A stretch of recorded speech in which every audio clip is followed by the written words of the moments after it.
Hello दोस्तों, स्वागत है आप सभी के अपने यूट्यूब चैनल के व्यस्तता से देख के। कैसे हैं दोस्तों? आशा है कि आप लोग अच्छे होंगे और अच्छे से पढ़ाई कर रहे होंगे। दोस्तों, आज की इस वीडियो में क्लास 8 का प्रश्नावली 1.1 देखने वाले हैं। मैथ्स का क्वेश्चन बहुत ही आसान तरीका से हल होने वाला है, तो वीडियो पर पहली बार आए तो अंत तक बने रहे। चलिए दोस्तों, देखिए, उस पहला चैप्टर का नाम है परमेय संख्या।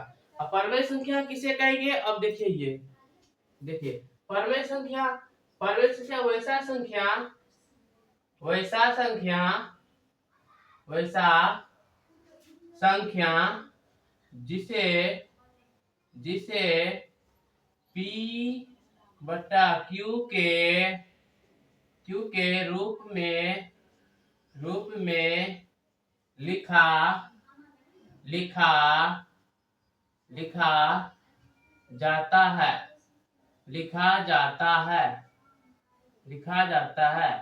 ठीक, दूसरे परमेय संख्या कहते हैं जहां जहां P Q बराबर जीरो नहीं हो। ठीक ना, Q बराबर जीरो नहीं हो, तो इसका ये हो गया। अब चलते हैं 1.1 का कुछ बेसिक जानकारी, उसके बाद फिर क्वेश्चन को हल करेंगे। देखिए,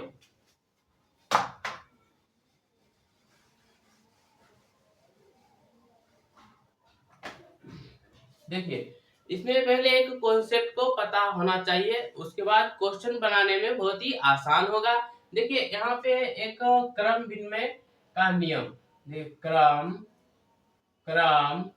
विनिमय में का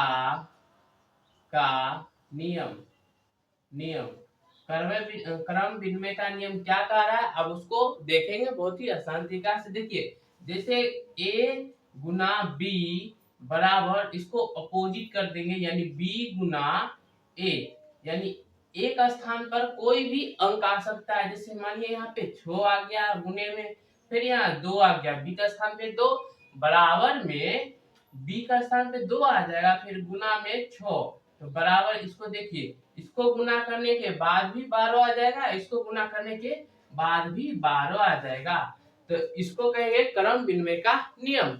उसके बाद देखिए, अब गुणात्मक गुणात्मक गुणात्मक तत्समक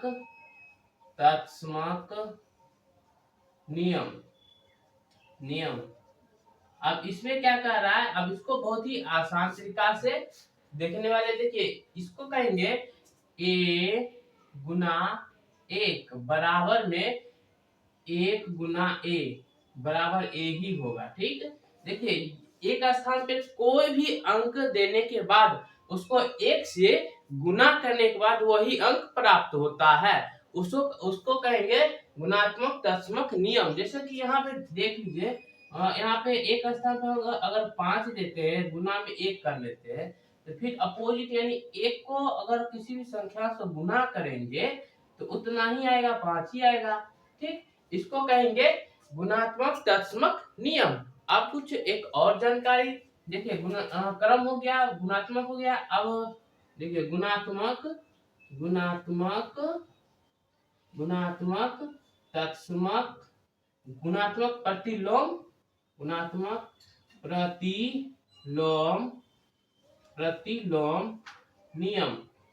नियम। अब इसमें कैसे होगा, देखिए, गुणात्मक प्रतिलोम नियम, यानी कोई भी अंक हो, जैसे कि मान लीजिए यहाँ 5/4, अब गुना में इसको उलट देंगे। ठीक ना, यानी 4/5 लिख लेंगे। देखिए, यहाँ पे जो संख्या दिया है 5/4, उसी को हम गुना यानी पलट के लिख दिए, यानी 4/5 बराबर में 1 हो। ठीक है, जैसे कि यहाँ पे देख लीजिए, 4 से ये 4 कट जाएगा एक बेर में, ये 5 से एक बेर कर गया, तो इसको भाग होने के बाद 1 आ जाएगा, 1 प्राप्त होगा। इसको कहेंगे गुणात्मक प्रतिलोम नियम। अब देखते हैं एक और, यानी सहचार्य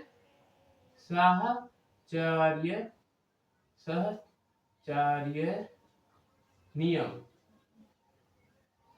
सहचार्य गुणधर्म नियम, गुणधर्म नियम, नियम। इसमें क्या कह रहा है, सहचर्य गुणधर्म नियम में क्या कह रहा है उसको देखेंगे बहुत ही आसान तरीका से। देखिए जिससे कि इसको कैसे करेंगे, तो ए गुना ब्रैकेट में बी गुना सी, ठीक, गुना सी ब्रैकेट में रहेगा, फिर बराबर में ए गुना बी गुना सी, यानी ए और बी ब्रैकेट में रहेगा, यानी ए बाहर इधर रहेगा तो ब्रैकेट में बी और सी आएगा। उसके बाद जब ए गुने बी ब्रैकेट में रहेगा तो सी बाहर आएगा, तो इसको कहेंगे सहचार्य गुणधर्म नियम। अब देखिए पहला सवाल बहुत ही आसान तरीका से देखिए।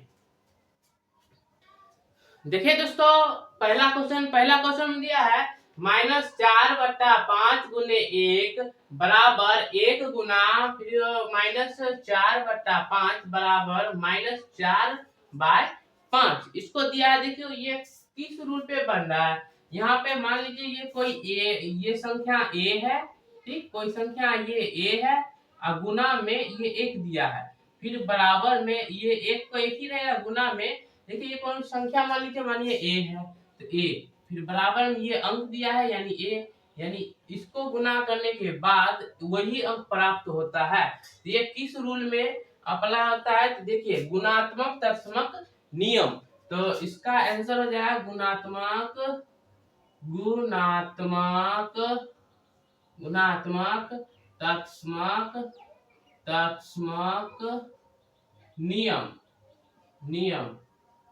इसका आंसर ये हो जाएगा, पहला का आंसर गुणात्मक तत्समक नियम हो जाएगा।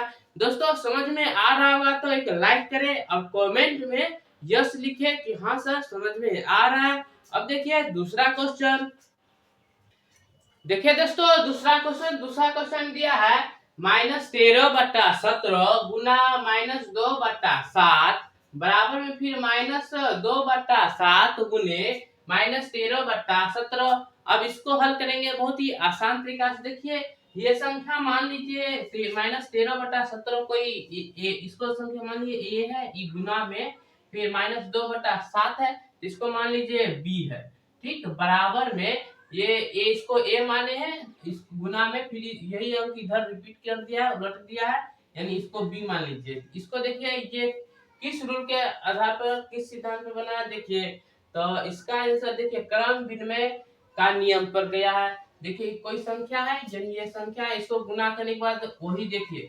13 को अगर इस 2 में गुना करेंगे तो माइनस माइनस हो जाता है प्लस, तो 13 गुना 26 हो जाएगा, 26, और उसके बाद देखिए 17 7 119 हो जाएगा, ठीक है, बराबर में 13 गुना माइनस माइनस प्लस 13 गुना 26, ठीक, अब बट्टा में 17 7 119 हो जाएगा।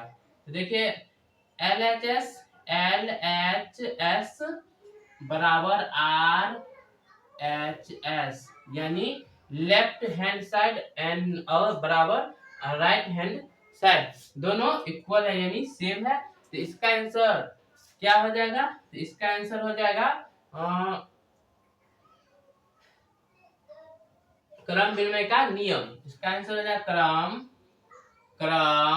विनिमय का नियम, नियम।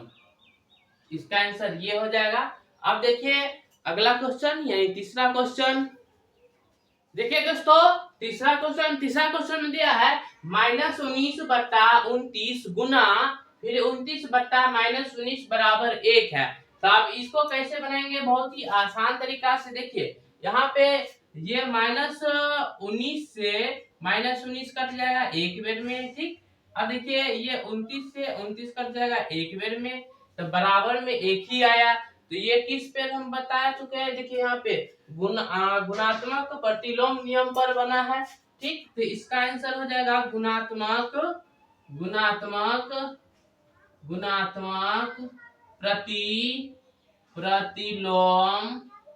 प्रतिलोम नियम, नियम।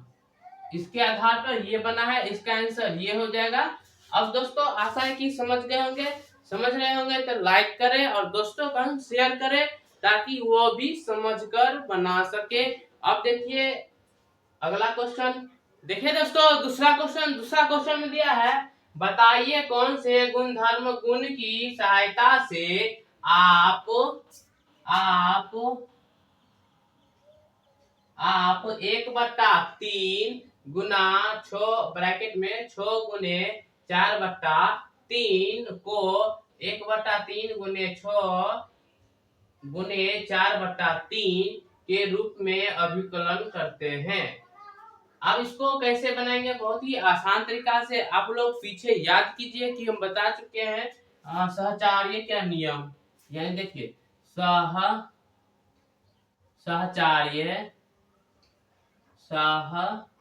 सहचार्य सहचार्य सहचार्य गुणधर्म का नियम। तो दोस्तों अब इसमें क्या होता है, यानी A Guna B Guna C, ठीक, ये ब्रैकेट में रहेगा बराबर, फिर A Guna B Guna C, इसमें A और B ब्रैकेट में रहेगा।